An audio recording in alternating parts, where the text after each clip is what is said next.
بسم الله الرحمن الرحيم. الأخ الداعية محمد شمس الدين السوري المقيم في ألمانيا، هل هو معذور في حكمه على الإمام جلال الدين السيوطي بالكفر؟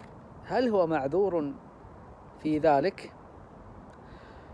في بداية التسعينات بدأت في طلب العلم مع المشايخ السلفيين، وكانت من المقررات ثلاثة الأصول الشيخ محمد عبد الوهاب، فنصحونا بحفظها فحفظتها بفضل الله. ومما حفظت فيها ذكر أنواع العبادة، وذكر من أنواع العبادة الاستغاثة بالله يعني. ثم قال الشيخ محمد بن عبد الوهاب: فمن صرف منها شيئا لغير الله فهو مشرك كافر. وثبت عند محمد شمس الدين أن الإمام السيوطي كان يجيز ويبيح الاستغاثة برسول الله صلى الله عليه وسلم، فطبق قاعدة محمد بن عبد الوهاب التي أوصانا مشايخنا أن نحفظها، وكذلك أوصونا بحفظ وقراءة كشف الشبهات وكتاب التوحيد. ومن الله علي بدراسة هذه الكتب الثلاثة وحفظ أصول ثلاث وحفظ كتاب التوحيد. أما كشف الشبهات فقد فهمتها جيدا، يكفي فيها أن تفهمها لأن كتاب حواري. ثم انتقلت إلى الواسطية وعلماء الاعتقاد والوصية الكبرى.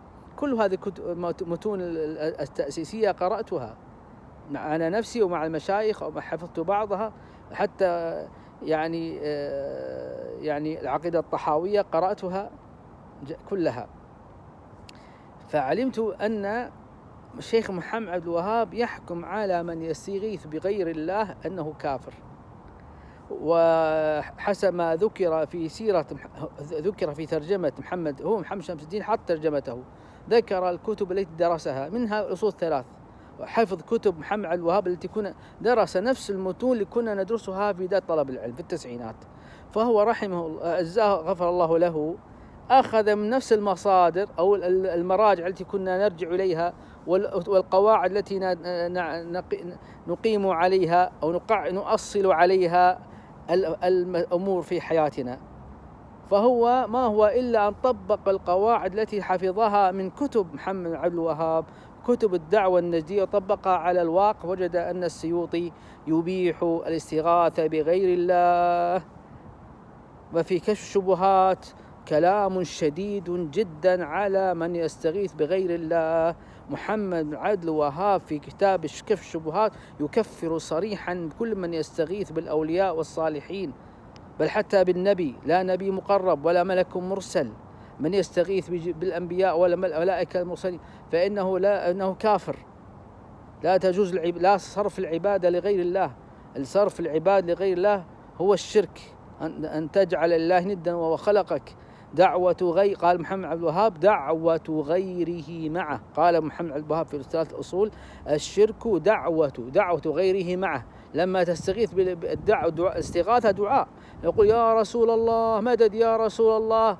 فهذا السيوطي رحمه الله يجيز هذا. فمحمد شمس الدين طبق هذا على ما كان يفعله السيوطي.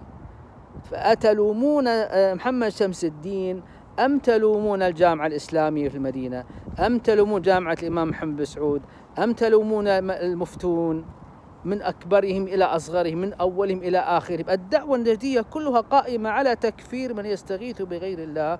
ومحمد شمس الدين ما هو إلا مطبق لما أنتم أصلتموه. شيخ ابن عثيمين، محمد شمس الدين تأصل وتأسس وتربع على كتب ابن عثيمين وكتب ابن تيمية وكتب ابن القيم التي تشرح بقوة وتدعو بقوة إلى تكفير من يستغيث بغير الله، وخاصة محمد عبد الوهاب الذي يقول في نواقض الإسلام: من لم يكفر المشركين أو شك في كفرهم أو صحح مذهبهم فهو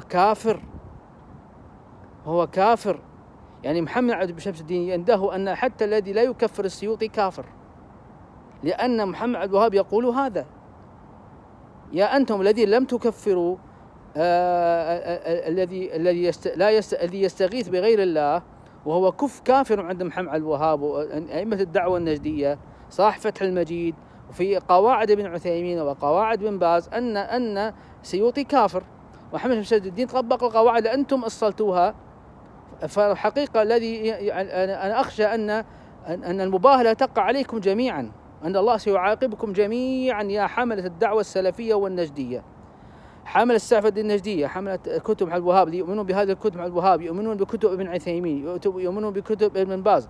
ابن باز الذي يقول كل دولة لا تحكم بشريعة الله فيها كافرة في نقد القومية العربية. وابن عثيمين الذي يقول الذي يغير القرآن، دستور القرآن شريعة الله، ويضع بدله نظاما آخر بديلا عنه، لم يفعل هذا إلا هو يعتقد أنه أفضل من القرآن وشرع الله، فهذا كافر. وابن جبرين يكفر، عبد الرحمن بن البراك يكفر، عبد الرحمن بن قاسم النجدي يقول الدول التي تحكم بالقوانين الدولية من أكبر الطواغيت، من أكبر الطواغيت الدول التي تحكم بالقوانين الدولية. هذا عبد الرحمن قاسم النجدي. تعرفون من هذا؟ من هو عبد الرحمن قاسم النجدي؟ الذي جمع مجموع فتاوى ابن تيمية التي تجعلونها معظمة عند الله، تفضلونها على فتح الباري.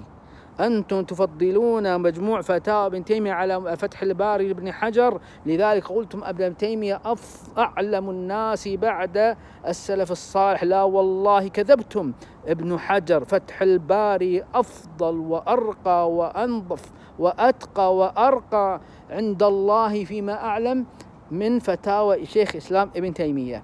ابن حجر هو الذي ألفها بنفسه وسهر عليه وأقام مأدبة عظيمة بعد أن انتهى منها. أما مجموع الفتاوى لم يفعلها ابن تيمية، إنما فعل عبد الرحمن بن قاسم النجدي التكفيري الوهابي المتعصب، غفر الله له وسامحه. أتوقع لو كان ابن تيمية موجود لما كان رضي بهذا المجموع الذي جمعه عبد الرحمن القاسم النجدي، لأن فيه فتاوى تراجع عنها أو كتبت قديما. أما الفتاوى المصرية التي كتب إجاباتها وهو في مصر مسجون، هذه في آخر حياته رحمه الله،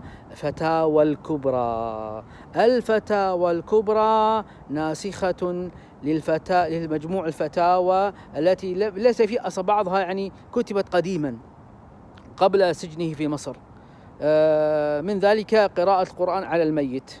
في الفتاوى الكبرى يجيز ابن تيمية قراءة القرآن على الميت، وفي مجموع الفتاوى لا يجيز ذلك. ما هو الأولى؟ في فتاوى الكبرى ناسخة لمجموع الفتاوى إلا ما توافق. ما في توافق، إذا في توافق نعم.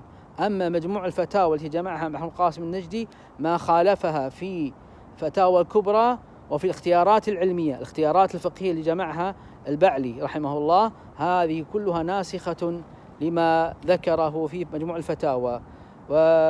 وكل ما كتبه ابن تيمية في آخر حياته هو المقدم. ابن حجر رحمه الله في الدرر الكامنة أيضا ذكر سيرة ابن تيمية، ولم يقل شيخ الإسلام. من قال أن ابن حجر قال شيخ الإسلام ابن تيمية فقد كذب على ابن حجر. تأملت في كلام ابن حجر رحمه الله في الدرر الكامنة في ترجمة ابن تيمية فلم يذكر شيخ الإسلام، وذكر توبة ابن تيمية. وذكر ابن حجر أن ابن تيمية تاب ورجع عن أقواله القديمة التي قالها في فتاواه القديمة في دمشق في الشام، تراجع عن كل ما انتقد عليه فيها بعد أن ضغط عليه أهل العلم والمفتون في زمانه. ابن حجر العسقلاني ثقة ثبت إمام. ابن حجر أوثق بابن تيمية في العلم الحديث وأقوى وأتقن وأمتن منه. فتح الباري أفضل 1000 مرة من مجموع الفتاوى. إذا عندك فتح الباري لا تحتاج إلى مجموع فتاوى ابن تيمية. وأيضا تفسير القرطبي مع فتفسير القرطبي مع فتح الباري، أو تفسير ابن كثير، أو فتح الباري مع القرطبي، بإذن الله يغنيانك عن مجموع الفتاوى. وعليك بعلوم ابن قدامة المقدسي واستفد ابن تيمية، لا بأس أن تستفيد ابن تيمية. والسلام عليكم ورحمة الله وبركاته.